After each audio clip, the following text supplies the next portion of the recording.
Dream of the Red Chamber Chapter 67.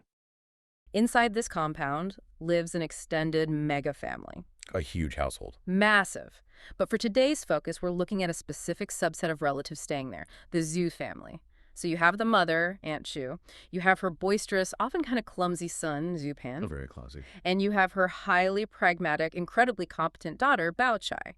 Now, we entered the story right after a devastating shock involving this family. A woman named Yu Sanji has committed suicide. And her utterly heartbroken fiancé, a man named Lu Jianglian, reacts to this horror by abruptly cutting off all his hair. Just boom.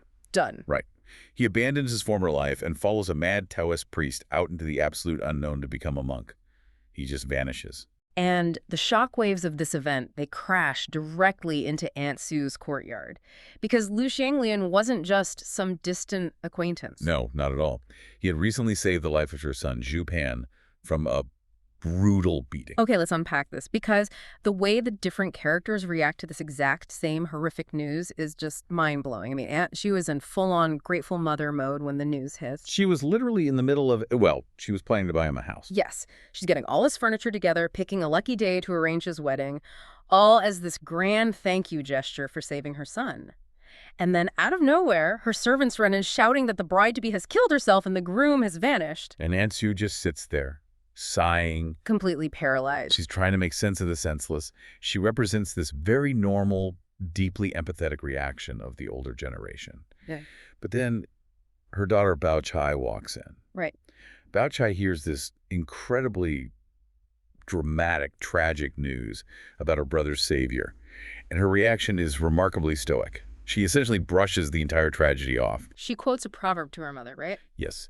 She says, "Unexpected storms in nature, sudden fortunes and misfortunes in life." Wow. She is essentially arguing that this was their destiny. The dead are dead, the gone are gone, and they should just let it be. Wait, so is she just being completely heartless here because her brother's savior just vanished? Her mom is mourning this dashed future, and Bao Chai is essentially shrugging it off as, hey, that's life. It sounds so cold. What's fascinating here is how Bao Chai's extreme pragmatism kicks in as a coping mechanism, and really as a survival skill for the family. How so? Well, she doesn't just dismiss the tragedy. She immediately redirects her mother's attention entirely toward business and household management. Oh, right. She reminds Aunt Sue that her brother, Shu Pan, has been back from his massive trading trip down south for about 10 to 20 days now. And they have critical social obligations that are being ignored. She literally pivots from sudden death straight into event planning. She points out that they haven't thrown a thank you dinner for the traveling clerks who accompanied her brother. But, I mean, why is she prioritizing a dinner party over a literal life and death tragedy? To understand that, we have to look at what a trading trip meant in the 18th century. Mm-hmm. Bao Chai points out that Su Pan's traveling companions have just returned from a journey of 2,000 to 3,000 li. And a li is roughly a third of a mile. Exactly. Ah. So we're talking about a grueling 1,000-mile physical journey. They didn't just hop on a flight. These men suffered 4 to 5 months of intense hardship on the road. Risking bandits, disease, terrible weather, all to manage the family's commercial goods. Right. So Bao Chai is hyper-focused on the family's reputation and business stability. She insists they must host a proper banquet for them. Because in this fiercely hierarchical society, failing to show gratitude to the loyal staff who keep your family wealthy isn't just rude. It's a threat to their entire social standing. Okay, that makes a lot of sense. She is anchoring her mother back to the practical reality of what they can control, managing the crisis by managing the household. And speaking of the brother, right in the middle of this conversation, Zhu Pan himself walks through the door. And he is not stoic at all. No, he comes in with actual tears in his eyes. He tells his mom that he took his servants and searched every single temple in the vicinity looking for his friend, Lu Jianglian. But he couldn't find a single trace of him. Nothing. Zhu Pan is deeply emotional here, which really balances out his sister's detachment. He feels he owes this man his life. Notice how Aunt Shu handles this, though. Taking a cue from her daughter's pragmatism, she shifts from her own shock into offering very grounded, motherly advice. She validates his feelings first. Yes. She tells him he has done his duty as a friend by searching. But then she tells him he needs to refocus on his business, and more importantly, his own upcoming wedding preparations. And she drops this brilliant proverb. She says, "Clumsy birds fly first." Oh, man, I feel that on a spiritual level. Clumsy birds fly It's first. so evocative. It really is. Anshu is basically telling him that people who lack natural ability, or in their case, people who are short-handed, need to start their preparations much earlier than everyone else. If they don't start flying early, they'll end up forgetting things and making fools of themselves when the big moment arrives. It is exactly like having a massive project do it, work, and you panic clean your entire house instead of actually doing the work. Yes. And Zupin totally admits to this. He says his head has been spinning between managing all the commercial goods he brought back and frantically searching for his friend. And as a result, he completely dropped the ball on thanking his travel companions. It highlights a very human vulnerability. I mean, Zupan is wealthy, he's privileged, he's a bit reckless, but he's also easily overwhelmed by complex emotions. He admits he wasted his time running around in a panic and missed doing the actual proper things he needed to do to maintain their household standing. Right. So he agrees to set up the dinner, which beautifully sets up the next sequence, exposing just how distracted Zupan really was. Because right as they're talking, a servant interrupts to say that the manager has sent over 2 giant boxes. These are huge palm hair boxes clamped in wooden boards. And they're completely full of personal souvenirs that Zupan bought specifically for his mother and sister while he was down south. But because his head was spinning so much, he accidentally left them buried underneath all his massive crates of commercial merchandise. He brought all these thoughtful gifts back and simply forgot to bring them inside the house for weeks. Bao Tai teases him about it. She jokes that if the manager hadn't sent them over, Zupan probably would have left them sitting in the warehouse until the end of the year. She playfully tells him he must have left his soul out on the road. And he actually agrees. He says his soul was scared right out of his body and hasn't returned yet. Here's where it gets really interesting, because the text goes into incredible detail about what is actually inside these 18th century luggage trunks. Quite a haul. It is. The first box is packed with high-end practical goods, silk, satin, intricate foreign goods meant for everyday household use. Very luxurious, but, standard wealth markers. The second box, though, is the real focal point. This is the box Yu Cao Pan packed specifically for his sister, Bao Chai. It shows the incredible artisanship available in the southern regions at that time. Looking at the text here, the list of items is wild. It's packed with fine pens, ink, luxurious paper, elaborate inkstones. There are fragrant bags, beautifully scented beads, fans, decorative fan pendants, and a whole array of cosmetics like rouge and floral powder. A treasure trove. Yeah. But then underneath all of that, he brought back toys from a place called Tiger Hill. It mentions a tumbling boy toy with actual mercury inside it so it flips over and over, and an automaton, a literal self-walking mechanical figure. What is the significance of him bringing these specific things from Tiger Hill? Well, Tiger Hill, which is located in Suzhou, was essentially the cultural and artisanal epicenter of southern China during the Qing dynasty. It was famous for its crafts, its vibrant markets, and its incredibly sophisticated toys. So it wasn't just a generic toy shop? Not at all. The fact that a tumbling boy was weighted and animated with mercury shows a high level of 18th century engineering. Zupan went to great lengths and immense expense to secure these specific, delightful items. He wanted to entertain his sister with the most cutting-edge, amusing novelties available in the empire. But out of all of that, the mercury robots, the high-end cosmetics, the expensive silks, there is one item that stands out above the rest. It's a custom-made, highly accurate little clay figurine of Zupan himself. He had a little clay clone of himself made. Yes, at Tiger Hill. If we connect this to the bigger picture, Bao Kai's reaction to this specific item is one of the most revealing character moments in the entire novel. Oh, absolutely. Think back to just minutes ago. Bao Kai was the ultimate ice queen, coldly stating that the dead are dead and we need to plan a dinner party. But when she sees this little clay figurine of her goofy, well-meaning brother, she completely ignores the expensive silks. She ignores the fancy automaton. She picks up the little clay statue of her brother, looks at it, looks up at the real Zupan, and just starts laughing. it completely melts her. It humanizes her so much, showing that beneath that ultra-pragmatic, business-first exterior, there's a very genuine sibling affection. She loves her brother and sees how hard he tried. It immediately shifts the energy of the household from mourning to warmth. Bao Chai then takes all these treasures back to her own room to organize everything and divide the gifts to distribute to the other girls living in the extended family household. She prepares all the gift packages. Some get stationery, some get fans and scented beads, some get cosmetics or toys. But she makes one very specific exception. When it comes to Lin Daiyu, Bao Chai gives her a double portion. A very generous gesture. Extremely. She packs Daiyu a gift that is twice as thick, filled with unique items, and sends her maid over to deliver it. It seems like going out of her way to show special favor. So what does this all mean? Because when Daiyu actually receives these wonderful, thoughtful gifts, she looks at them and bursts into tears. She is absolutely heartbroken. Why on earth would receiving a double portion of amazing souvenirs make someone cry? The answer lies in the deep psychological realism of the story and Daiyu's specific social status. Daiyu is looking at the physical objects, but she is experiencing a profound emotional trigger. The text tells us these specific goods are from the South. They are regional items from her own hometown area. Oh, wow. Looking at them violently reminds her of her own precarious position in this massive estate. It hits her that she is an orphan. She is living as a guest, a dependent with her relatives. Exactly the issue.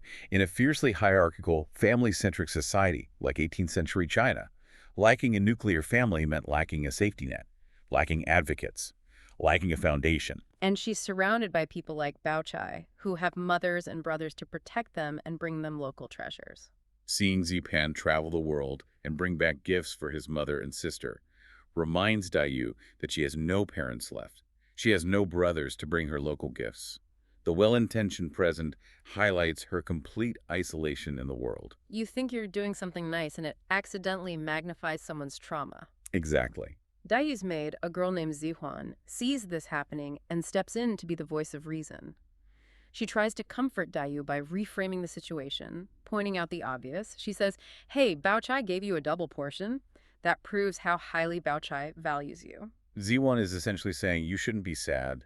You should be thrilled that you are so respected by the most pragmatic person in this house. But Ziwan also takes a very practical medical approach to calming Daiyu down, right? Yes, which is crucial to understand in the context of traditional Chinese medicine. Daiyu suffers from a chronic illness. She has been taking her medicine daily and was just starting to show slight signs of recovery. Zihuan warns her that by crying and over-worrying like this, she is actively damaging her blood and qi. Zihuan is giving her tough love, saying she is literally making herself sick over a nice gift. But what does damaging your blood and qi actually mean in this context? Well, in traditional Chinese medicine, intense, prolonged emotions are believed to have a direct physiological impact on the internal organs. Grief and melancholy are thought to consume the body's vital life energy, the qi, and deplete the blood. Zihuan isn't just saying cheer up. She's warning Daiyu that this emotional spiral is a literal medical emergency that will undo all her physical healing. And Zihuan adds another layer of guilt to this, reminding Daiyu about the matriarch of the family, Grandmother Jia. Grandmother Jia has been stressing herself out, trying 1,000 different ways to find good doctors and the right medicine for Daiyu. She's desperate to help her. Yeah, so Zihuan tells her, if you ruin your health now by crying over this, you are just going to cause more stress and sorrow for the old lady who is trying so hard to keep you alive. She begs Daiyu not to treat her own precious body so lightly. Meanwhile, you have this delicate, emotionally charged domestic sphere, these quiet conversations in the Zhaxang pavilion where every single syllable carries this immense unspoken weight. yeah, it's very tense. Extremely. And sharply juxtaposed against that, you have the external mercantile world. This is characterized by wild rumors, sudden disappearances, and loud business banquets. It's like two entirely different realities. Exactly. The text uses these two opposing environments to show how human beings process completely different types of emotional turbulence. Okay, let's unpack this. Yeah. Right in the thick of that domestic emotional turbulence. It really throws us right in. It does. We open with Baiyu walking into Daiyu's room, and the mood is instantly heavy. He finds her with tears streaming down her face. And she tries to hide it, right? Yeah, when he asks who upset her, she forces a smile. She tries to brush it off, but her maid, Zihan, silently points to the pile of gifts on the table behind the bed. The items sent by Bao Chai. Right. So Baiyu looks at the gifts, he sees she's crying, and his immediate response is to make a joke. Of course it is. He asks her, "Are you opening a grocery store?" Which, to me, that seems like a terrible strategy when someone is clearly heartbroken. Wow. What is he trying to achieve there? The instinct there is pure deflection.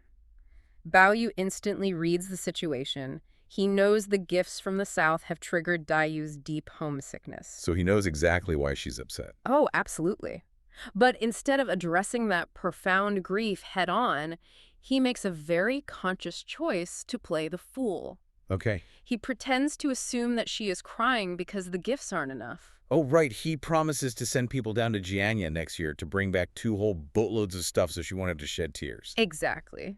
He is deliberately misinterpreting her grief to lower the emotional stakes of the room. But Dayu does not let him off the hook for that. Not at all. She is actually genuinely offended by the tactic. She fires back that no matter how little of the world she's seen, she wouldn't sink to the level of crying just because someone didn't send her enough presents. She shuts it down fast. Yeah, she tells him, I am not a 2 or 3-year-old child, and adds, I have my own reasons. How would you know? She is fiercely protecting her inner emotional life there. Notice how she refuses to let her complex sorrow be reduced to a child's tantrum over toys. Yeah, she's putting up a wall. She is establishing a boundary. But rather than getting defensive or just giving up when she starts crying again, Baoyu shifts his approach entirely. Right, he physically moves closer. He sits down right by her bed, and instead of asking her to explain her feelings, he starts picking up the gifts, one by one. Which seems counterintuitive. It really does. He starts asking all these mundane questions. What is this? What's it made of? Look how neat it is. Maybe we should use this one as an antique on the table. He's just talking. Just talking nonsense. The text specifically notes that he uses unimportant words just to mix things up and keep her occupied.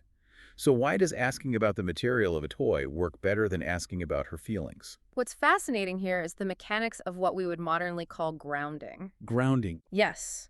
When someone is completely emotionally flooded, their nervous system is in a state of alarm. They're overwhelmed. Precisely. And asking them to intellectually process their trauma in that exact moment often makes the flooding worse. Because it's too much to handle. Exactly. By picking up physical items and asking simple sensory questions, what is this, what is it made of, Baoyu, is forcing her logical brain to engage with the immediate physical present. Oh, wow. It is strikingly similar to the modern 5-4-3-2-1 grounding technique used for severe anxiety, where you focus on physical objects in the room to pull the mind out of a downward spiral. You can actually see it working in the text, too. How so? Well, Dayu watches him doing this, picking up these trinkets, trying so desperately hard to distract her, and her focus actually shifts.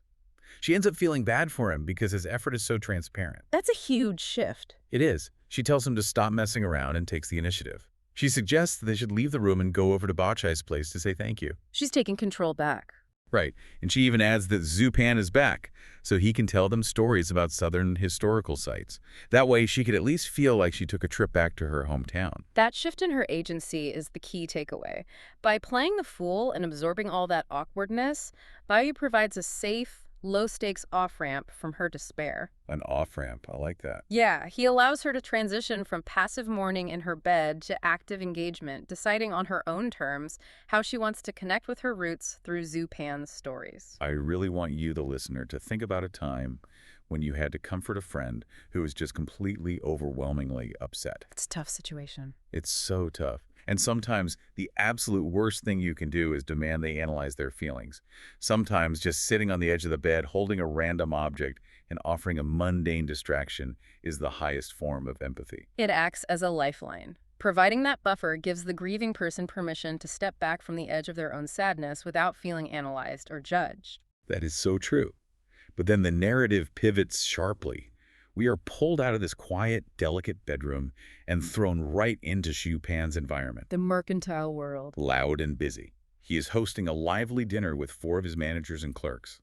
They have set up a banquet, poured the wine, and are deep into discussing business, inventory, and selling goods. It's a very practical, concrete space. But amidst this practical dinner, a guest points out that they are missing 2 friends, Lian, who went to Pinyin Prefecture, and Lu Zhanglim. And just the mention of Lu's name makes the mood plummet. The external world just crashes into the narrative here. Yeah, Zupan frowns, lets out this heavy sigh, and reveals what he describes as the weirdest thing in the world. He drops a bombshell. He informs the table that Lu is not just out of town, but has become a Taoist monk, led away by a mysterious priest. And for a room full of pragmatic businessmen, this news is utterly incomprehensible. Here's where it gets really interesting. Because the clerks react by sharing the rumors they've been hearing down at the shop. The rumor mill goes to work. Big time. They mention people arguing in the store, claiming that a Taoist priest had whisked a man away with just a few words, or maybe a magical gust of wind. A magical gust of wind. Right. But one clerk at the table refuses to accept the magical wind theory. And he also refuses to accept that his friend just vanished. Instead, he builds this incredibly elaborate alternative narrative. Pay close attention to the logic this clerk uses. He argues that Liu is too smart and too clever to just blindly follow a priest. He brings up Liu's physical strength, right? Yes, his strength and his knowledge of martial arts. And based on those traits, the clerk concludes that Liu must have seen through the Taoist's dark magic and evil spells. So what is his conclusion? The clerk decides Liu is actually following the priest on purpose, in secret, to defeat him or manipulate him behind his back. He practically drafts an entire action movie plot right there at the dinner table. Why are these pragmatic, inventory-focused clerks suddenly inventing stories about undercover martial arts missions? If we connect this to the bigger picture, you are looking at a textbook demonstration of cognitive dissonance and the human need for narrative control. Narrative control. Exactly. When faced with a chaotic, inexplicable event, especially the sudden loss of someone within your social circle, the brain scrambles to fill the information vacuum. Because the alternative is just too scary. Right. The idea that a strong, capable friend could just vanish into thin air is terrifying because it implies the world is completely random and unsafe. Wow, yeah. The clerk cannot process the grief and confusion, so he unconsciously transforms Liu from a victim of a bizarre circumstance into an undercover hero fully in control of his destiny. It is a psychological defense mechanism to restore order to his worldview. We see that same mechanism today. Whenever a shocking event happens, complex theories immediately form because accepting that the world is unpredictable is deeply uncomfortable. It's human nature. But while the clerks are busy building these action hero narratives, Zhu Pan's reaction is entirely different. The text shows a level of vulnerability from him that is really quite jarring for his character. Zhu Pan's response is the emotional anchor of this scene. He's normally so tough, right? He is the head of the household, a merchant deeply embedded in the harsh, practical realities of trade, yet the emotional weight of Liu's disappearance completely crushes him. He just breaks down. He bypasses the intellectual rationalizations the clerks are attempting and falls straight into visceral grief. He gets angry, wishing someone would punish the charlatans deceiving the public. Then he admits to the table that he searched everywhere for Liu, inside and outside the city. Which is a huge admission. And then he confesses, which seems like a massive deal to admit in front of his employees. He says, "Don't laugh at me, but when I couldn't find him, I actually cried." That's a devastating line. And after he says that, he just sits there sighing, completely listless, stripped of his usual high spirits. The entire vibe of the banquet is ruined. His guests awkwardly finish their food and scatter. The sociological weight of that admission cannot be overstated. For a man of his status in that specific mercantile setting, to admit to crying over a lost friend shatters the expected social performance. He breaks all the rules of his class and gender there. He really does. The text is placing the clerk's intellectual avoidance of grief side by side with Zhu Pan's visceral, unavoidable reality of grief.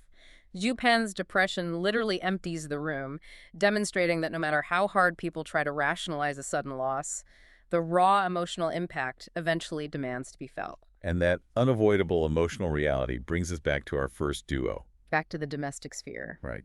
Baiyu and Dayu arrive at Bao Chai's place to thank her for the gifts. The text describes Bao Chai being modest, downplaying the gifts entirely. She brushes it off. She tells them they aren't anything special, just local, novel items brought from far away, meant to be something fresh to look at. And Dayu responds very poignantly to that. She notes that when they were kids, they wouldn't have even paid attention to these things, but now they really do seem like novelties. That observation from Dayu prompts Bao Chai to casually quote a common proverb to explain the shift in perspective. She says, "Things are valued when they leave their home region." The moment she says that, the psychological tripwire is hit. The air just gets sucked out of the room. Bao Chai is speaking purely about economics and novelty, the literal journey of the physical gifts on the table. But the proverb instantly strikes at the core of Dayu's trauma. Because Dayu is the thing from far away. Exactly. Dayu herself is the thing that has left its home region. The gifts are from the south, her home, and the proverb inadvertently highlights her profound isolation. It is a stark reminder of her displacement. Bao Yu is watching Dai Yu like a hawk through all of this. He doesn't miss a beat. He sees the exact moment her heart sinks because of that proverb, and he leaps into action to deflect the tension. He's acting almost like an emotional bodyguard. That's a great way to put it. He interrupts and forcefully changes the subject, demanding that Bao Chai's brother must bring them even more things next year. He aggressively shifts the focus from the painful past back to the physical items and the future. He refuses to let her dwell in the dark place the proverb accidentally opened up. And it works perfectly. Dai Yu snaps out of her melancholy, gives him a playful glare, and jokes to Bao Chai, "Look at him, he didn't come to say thank you. He just came to place next year's order." The tension breaks, everyone laughs, and the bomb is completely diffused. That sequence is just a masterclass in empathetic intervention. He tracks her emotional state micro-moment by micro-moment and intervenes before the spiral can even begin. So what does this all mean? We transition from this delicate emotional dodging and weaving into Bao Chai offering very practical clinical advice. Yes, she changes gears entirely. She tells Dai Yu that when she's feeling unwell, she shouldn't just sit alone in her room feeling smothered by it. She advises her to force herself to go out, take walks, and actively scatter her boredom and melancholy. The insight Bao Chai offers here mirrors the core principles of what modern psychology calls behavioral activation. Behavioral activation. Right. When someone is slipping into a depressive episode or dealing with chronic lethargy, the natural instinct is to withdraw, lie down, and isolate in a quiet room. Just hide under the covers. Exactly. However, isolating in a static environment actually acts as an incubator for emotional despair and physical stagnation. Bao Chai actually uses her own recent experience to illustrate this. She admits that for the past couple of days, she herself had been feeling lazy and feverish. She wanted to do nothing. She just wanted to lay down. But she notes that because the seasonal air was bad, she was afraid of getting genuinely sick. So she forced herself to find things to do, kept herself busy, and pushed through it. And as a result, she feels better. In the text, the concept of bad seasonal air describes a general malaise or a creeping illness. But look at Bao Chai's prescribed solution. By forcing physical movement and maintaining a routine, she is actively disrupting the physiological feedback loop of lethargy. It's incredible how modern that sounds. Modern therapy operates on this exact premise. Moving the body and changing your physical environment signals safety and momentum to the brain, which can literally ward off a depressive spiral. She recognizes that the mind and the body are operating on a single, continuous feedback loop. And Dai Yu actually agrees with her, admitting she had been thinking the exact same thing about needing to disrupt the cycle. It highlights a deep level of communal care among them. Yeah, despite the accidental verbal tripwires, they are actively observing and trying to sustain each other's physical and mental well-being. They are a support system. They really are. And the excerpt wraps up with a very gentle closing image. After all the jokes, the deflected tension, and the practical health advice, everyone parts ways. But Bao Yu stays close. Right, Bai Yu doesn't just walk away. He escorts Dai Yu all the way back to the very door of the Xiaxiang pavilion before they finally separate and go to their own rooms. The scene shifts. Aunt Zhao, and she is just overjoyed because she just received some gifts for her son, Juan, from a young woman in the family named Bao Chai. We really need to understand the social mapping here to see why Aunt Zhao is so relieved about this. Bao Chai is a wealthy, well-connected relative staying at the estate. And the text emphasizes Bao Chai's immense social grace. She does it perfectly. Right. She distributed these gifts from her hometown impartially. She went door to door, making sure no one was left out, completely regardless of their rank or their status within that massive family hierarchy. Which is rare in this house. Very rare. And Aunt Zhao explicitly contrasts this with another young woman living there, Dai Yu. And Zhao feels that Dai Yu haughtily ignores her and her son, refusing to even acknowledge them. I do think we need to look at Dai Yu's situation too, though, because she is an orphan living as a guest in this estate, which makes her, incredibly sensitive and prone to feeling isolated herself. That's a very fair point. But Aunt Zhao, who is a concubine and therefore occupies a very precarious, much lower status position in the family, she doesn't see Dai Yu's internal struggles. Aunt Zhao just sees the perceived slight. She only sees how it affects her own standing. Right, so when Bao Chai, who has extremely high status, actually acknowledges Aunt Zhao's son with a gift, it feels like a massive validation. Exactly. It is a validation of her existence in a house that largely looks down on her. But this is where the concept of information as currency comes into play, and where Aunt Zhao makes a really severe miscalculation. Oh man, she really does. She attempts to take the goodwill generated by Bao Chai's gift and spend it to artificially elevate her own status. She takes the items directly to Wang Furen, and for context, you can think of Wang Furen as the matriarch. She's essentially the CEO or the chairman of the board for the inner household. The ultimate boss. Yeah, and she's also Bao Chai's relative. So An Zhao goes into Wang Furen's quarters and tries to curry favor by excessively praising Bao Chai's thoughtfulness. She is trying to align herself with the high-status relative just to get in the good graces of the matriarch. What's fascinating here is Wang Furen's immediate reaction. Wang Furen is a woman who has survived and thrived at the very top of this ruthless social hierarchy for decades. She instantly sees through the clumsy flattery. It's so transparent. It really is. The text actually notes that Aunt Zhao's words are neither here nor there. They are fundamentally inappropriate for someone of her station to be delivering in that casual manner. Wang Furen doesn't entertain the praise at all. Not even a little bit. No, she coldly dismisses her, instructing her to take the items away for her son to play with. So Aunt Zhao walks in thinking she is executing this brilliant political maneuver, but she leaves completely humiliated. The source details her walking back to her room, angry, embarrassed, mumbling to herself. The joy of the gift is entirely destroyed. Yeah. She tosses the gifts aside, muttering about what they even are anyway. I mean, it reminds me of someone trying a bit too hard to network with senior management by bringing up a shared acquaintance, only to have it fall completely flat because the angle was painfully transparent. Have you ever seen that happen? Oh, definitely. The modern parallel holds up perfectly. But again, the consequences here are much heavier. Aunt Zhao hasn't just suffered an awkward moment at a networking event. She has actively reminded the matriarch of her lack of refinement and emotional intelligence. She highlighted her own flaws. Exactly. In a rigid hierarchy, attempting to manipulate the matriarch is a very dangerous game. Wang Furen shuts it down immediately to enforce the boundary and maintain the structural order of the house. Which brings us to a really interesting contrast in how different characters handle the psychological weight of these boundaries. We get a very brief scene with Bao Chai's maid, Yinger. She reports back to Bao Chai that she just saw the formidable second granny, Also known as Xifeng. right, Xifeng, who essentially acts as the chief operating officer of the estate. And Yinger says Xifeng is looking furious and is whispering secretively with her trusted maid, Pinger. Yinger's clearly fishing for gossip. Yeah, she wants to know what the drama is. But Bao Chai's reaction is incredibly telling. She tells her maid, "Every family has its own affairs. How can we manage that? Go pour tea." That is the ultimate display of self-preservation through deliberate apathy. Deliberate apathy. I like that. Bao Chai understands that hoarding information is sometimes just as dangerous as spending it.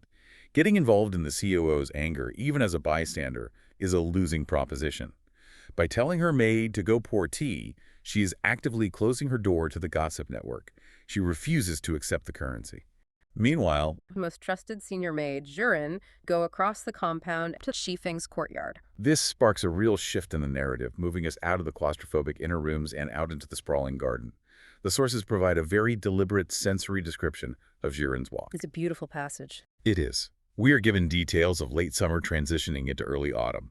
She walks by the Qinfeng Bridge, observing the lotus pond where new blooms are mixed with fading, dying lotuses. It is deeply atmospheric. You get the sense of a season changing, which mirrors the shifting fortunes and hidden decays within the family itself. And during this walk, Jiren encounters a grape trellis, and beneath it, she finds old Nanny Zhu. And she's furiously swatting bees and wasps away from the grapes. Right. Nanny Zhu explains the practical issue to Jiren. It has been a dry summer, which has brought out the pests. She points out that if a wasp bites just 2 or 3 grapes on a cluster, the rotting juice from those broken grapes will drip down and destroy the entire bunch. On the surface, it's just a highly specific gardening detail. But the text is doing something much heavier here, isn't it? Absolutely. If we connect this to the bigger picture, the rotting grapes serve as a profound metaphor for the estate's entire social structure. In an ecosystem built on reputation, strict rules, and saving face, one bad rumor, one exposed secret, or one moral failing like a single wasp sting creates a rot.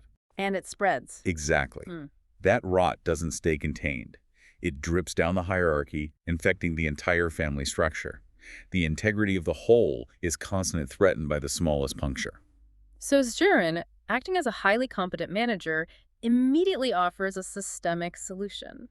She tells Nanny Zhu to have the buyers make small, breathable cloth bags to tie over the grapes. It protects the fruit while still allowing the air to circulate. A very practical fix. But then the interaction takes a sharp turn. Nanny Zhu, wanting to show appreciation, notes that some of the fruit has already been slightly damaged but still tastes good. She offers Zirin an unripe grape to try, and Zirin issues a very firm refusal. It is a refusal that speaks volumes about how order is maintained in this world. Zirin doesn't decline politely by saying she isn't hungry. She gives a structural reason.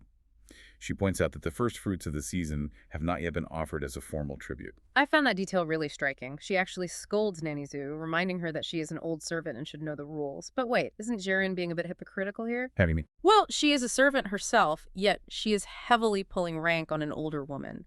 Is she just flexing her authority to remind Nanny Zhu who is in charge? It might look like a simple power flex to a modern reader, but it is actually about survival and the cosmic order of the house. The tribute system means the very first harvest belongs to the ancestors or the absolute highest masters of the estate. So eating it is a big deal. A massive deal. Consuming that fruit before the ritual offering is a direct violation of filial piety and the social order. Zirin is enforcing the hierarchy because she knows that if senior staff start breaking the rules for a quick, casual snack, the entire system of respect breaks down. It goes right back to the wasp metaphor. Exactly. Zirin is stopping the rot before it can drip. She knows that in this environment, a lapse in protocol is never just a lapse in protocol. It is a structural threat. That makes a lot of sense. The stakes are omnipresent.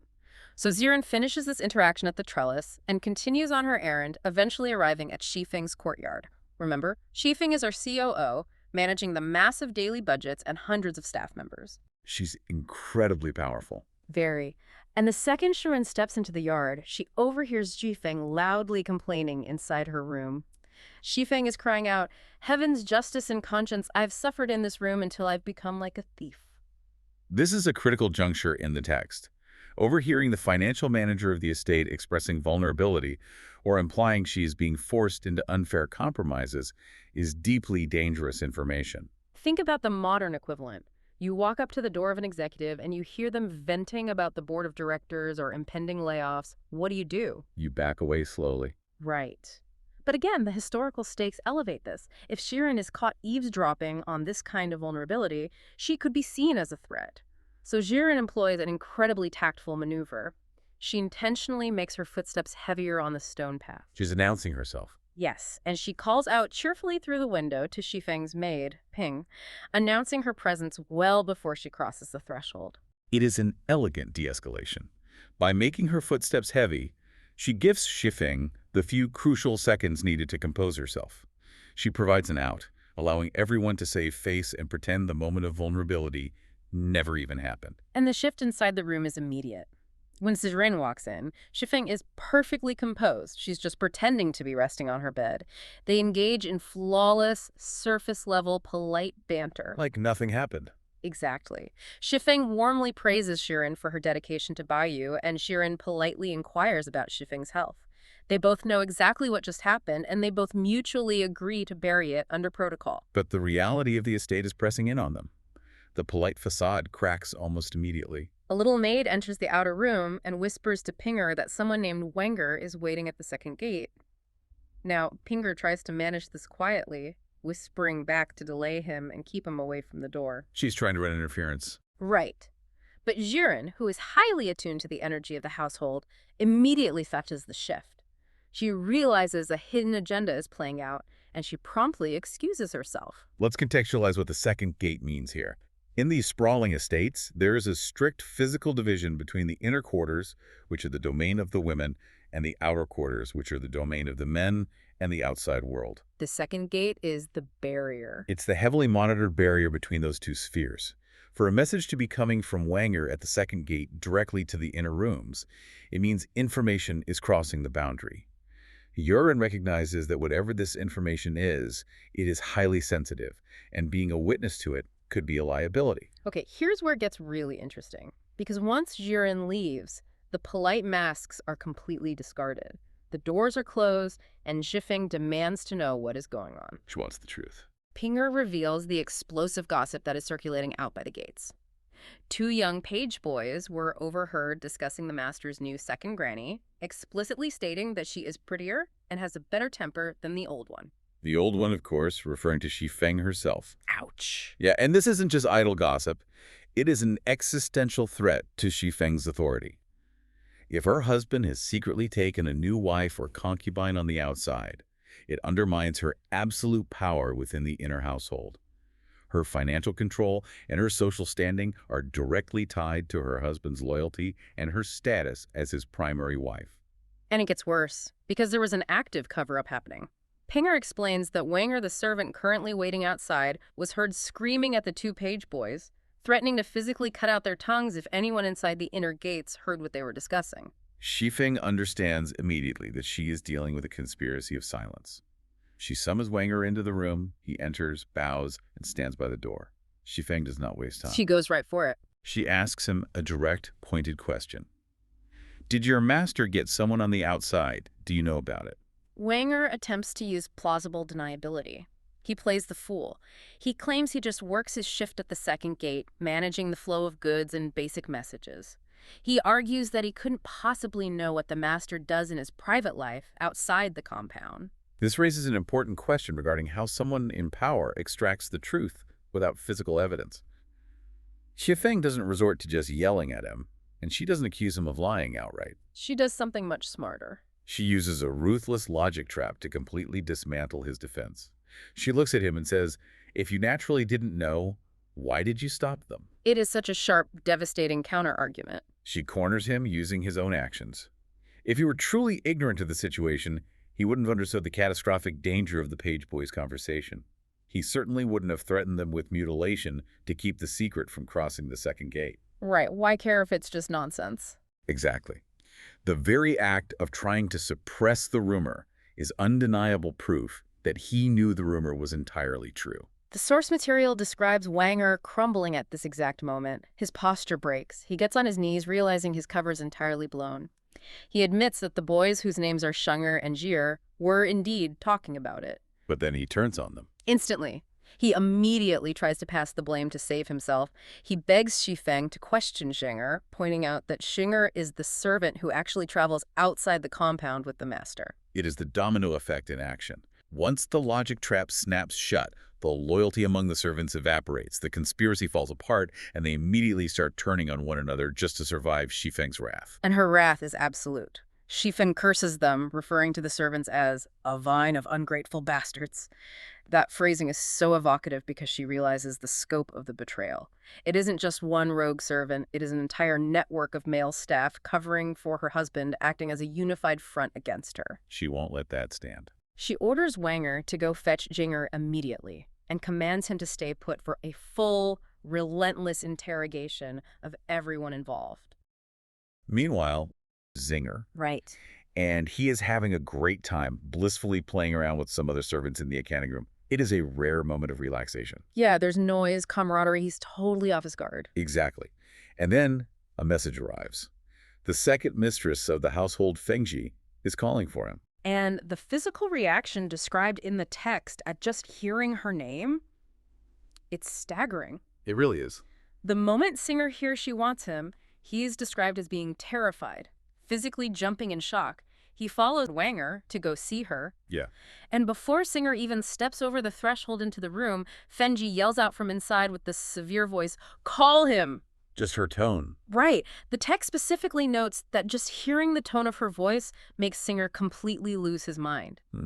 He is literally described as going soft with fear. Which is such a visceral detail. When he finally walks in and sees her expression and the solemn looks on the faces of the maids flanking her, his hat flies off, he instantly drops to his knees and he just starts banging his head loudly on the brick floor.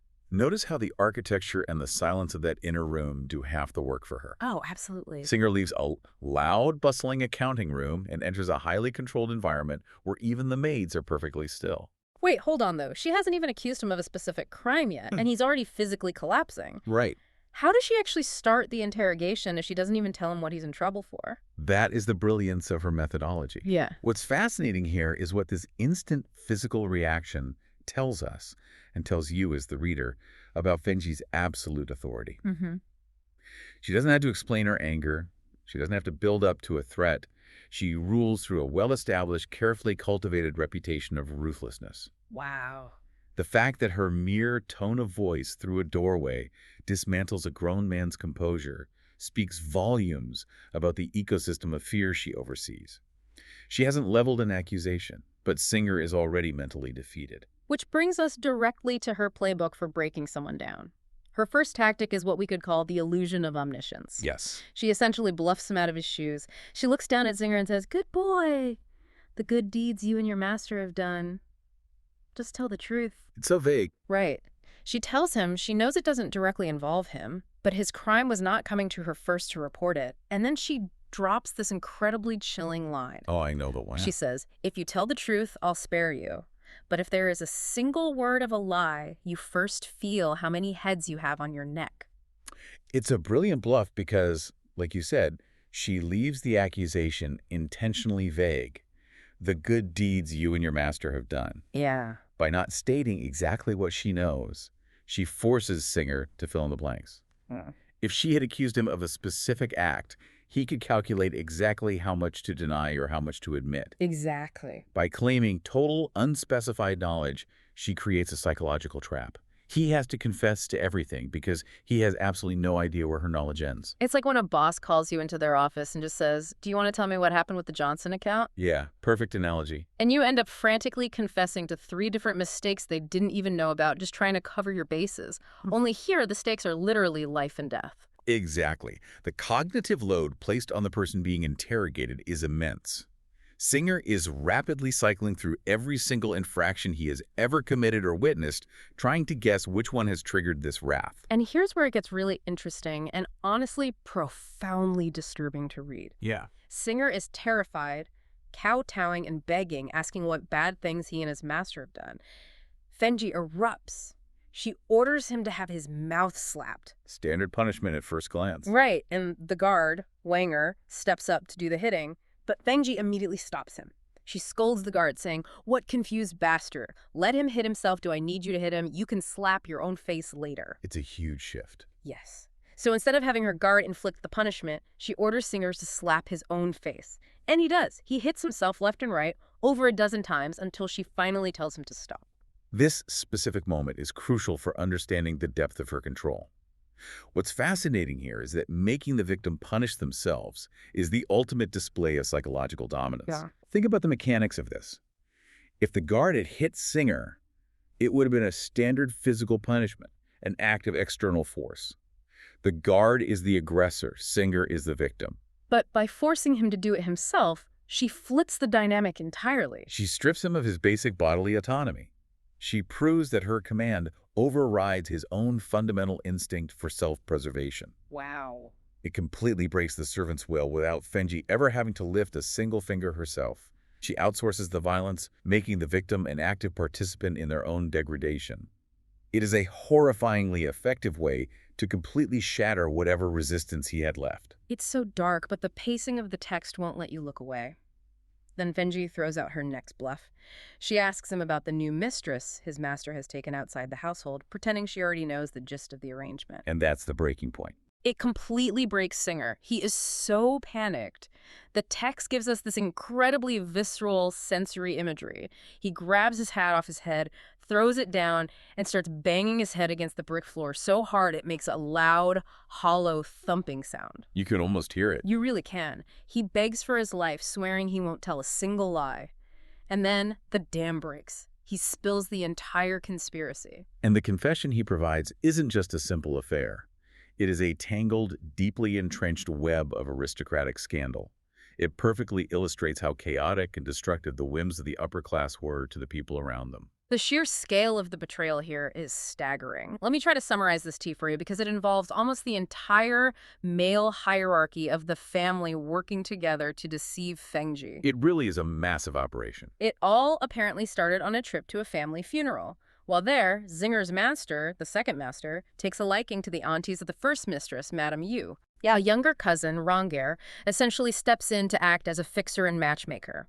He hypes the second master up and actually sets him up with one of these women, creating a completely secret household hidden behind the main mansion.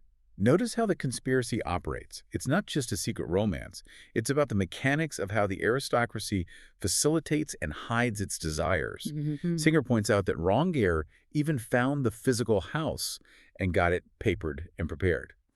They mobilized household resources, servants, money, property, all completely under the radar of Fengjie, who is the one ostensibly running the household's finances and logistics. And the conspiracy goes all the way to the top. Zinger reveals that there was a major hurdle in this plan. The woman the second master wanted was actually already engaged to someone else. A huge obstacle in that era. Exactly. She had been betrothed since childhood to an impoverished man named Zhang Hua. But this family had fallen on incredibly hard times. They were practically begging for food. So what does the aristocratic family do? Singer explains that the older master of the family, Zhen, simply threw an undisclosed amount of silver at the starving family, and they broke off the engagement. Problem solved. The bride was free for the taking, and the second master moved her into the secret house.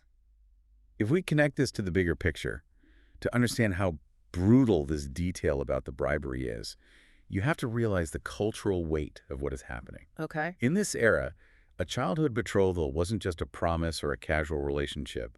It was an ironclad social and economic contract. It defined a person's standing in the community. So breaking it off isn't just a tough breakup for Zhang Hua. Not at all. By tossing silver at a starving family to force them to break that contract, the wealthy masters aren't just taking his fiancée. They are completely erasing this impoverished man's social standing and future just because his existence was a mild inconvenience to their secret affair. It exposes the absolute collateral damage of aristocratic whims. Lower-class lives, like Zhang Hua's, aren't viewed as having legitimate claims or rights. The wealthy characters in this text literally purchase reality. They rewrite the social fabric whenever it suits them. Speaking of rewriting reality, there is a moment of dark, almost absurd comedy in the middle of all this terror. Yes, the slip up. While Shinger is frantically explaining the details of the secret household, he accidentally slips up. He is trying to explain the hierarchy of who is involved, and he casually says, "this second mistress," referring to the new secret bride. Which is a terrible mistake. Right, because he's saying it to the actual second mistress, Fengjie. Realizing his massive, potentially fatal blunder, Shinger immediately stops and starts slapping his own mouth again. Right. It's such a pathetic, terrified gesture of self-correction that it actually makes Fengjie laugh. The maids flanking her all cover their mouths and laugh along with her. It highlights the absurd theater of the interrogation. Even in a moment of sheer existential dread for Singer, a moment where he is desperately fighting for his life, he is still expected to perform his subservience perfectly. Yeah. The fact that Fengjie and her maids can laugh at his terror underscores the vast, unbridgeable empathy gap between them. To the ruling class, his profound fear is nothing more than mild physical comedy. But the reality of that empathy gap becomes incredibly grim just a few sentences later. As Singer continues his confession, we get to perhaps the most chilling part of the entire excerpt. Before we get into what Singer reveals next, I want you to consider the immense vulnerability of the women kept in these secret arrangements. Absolutely. They have no legal standing. They have no protection within the main household because their existence is a secret. They're entirely dependent on the fleeting desires of the men who isolated them. They are essentially living on a cliff edge. And we see exactly what happens when someone falls off that cliff. Singer's explaining who lives in the secret house. He tells Fengjie that the new bride's mother and sister live there as well. Yeah. And then, without any change in tone, he completely casually drops this bombshell. He says, "Just yesterday, the sister slit her own throat." Just threw that in there. Just like that. Yeah. A passing detail. He explains that she killed herself over a man named Liu Xianglian. Now, pay very close attention to how Fengjie responds to this. A normal human reaction to hearing about a brutal, violent suicide in a house secretly bankrolled by your own family would be shock or horror, or at least a demand for details about the tragedy itself. Fengjie. She is ice cold. Her immediate, highly calculated reaction is to assess the social fallout for the man the sister was involved with. Exactly. She doesn't ask about the sister. She just says, this person still has high good fortune, saving him from being a famous cuckold. That's it. That is her entire takeaway from hearing that a young woman just slit her own throat. If we connect this to the bigger picture again, this brief exchange is profoundly revealing about the mechanics of power. It underscores the utter lack of empathy Fengjie possesses, specifically toward other women who operate in her orbit. Yeah, it's brutal. She views these secret brides and their sisters purely as liabilities, pawns, or social embarrassments. A young woman's violent death is processed instantly in her mind, not as a tragic loss of life, but as a dodged bullet for a man's reputation. Wow. It shows you exactly how Fengjie's mind operates. Every single piece of information, no matter how gruesome, is immediately categorized as a win, a loss, or a social risk. So, with the whole sprawling scandal laid bare, Fengjie moves immediately into crisis management. She has the information. Now she has to control the blast radius. She goes into full containment mode to seal the leaks. She locked it down. First, she turns Singer, who was supposed to be her husband's loyal servant, into her own captive informant. She points at him and says, "You are not allowed to go back there from today on. Whenever I call you, you must arrive. If you are one step late, you just try it."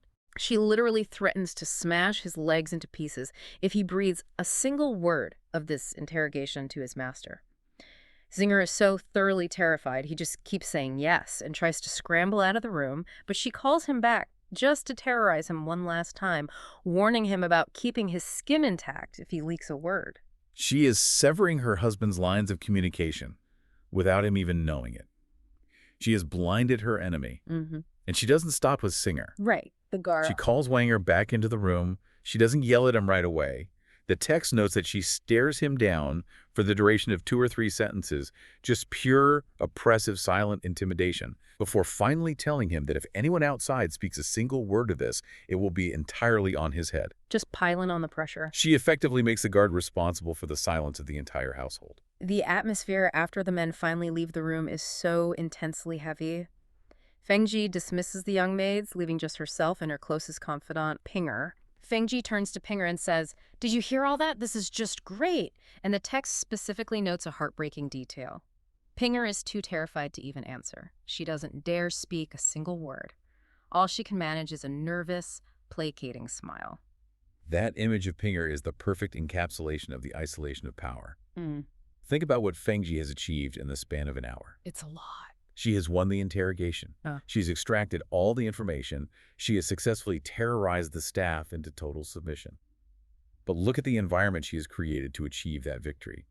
Even her right-hand woman, her closest ally in the house, is too paralyzed by fear to actually have a conversation with her. The final image leaves us with Fengjie lying down on her pillow. She is getting angrier and angrier as she stews over the betrayal. Then suddenly she frowns, and you can practically see the gears turning as a plan forms in her mind. Yeah, she doesn't stop. She calls Pinger over and declares that she knows exactly how to handle this entire mess, and she isn't even going to wait for her husband to return to discuss it. She is taking unilateral control. She is an incredibly brilliant strategist, entirely alone in a fortress of her own making, preparing to go to war with her own family.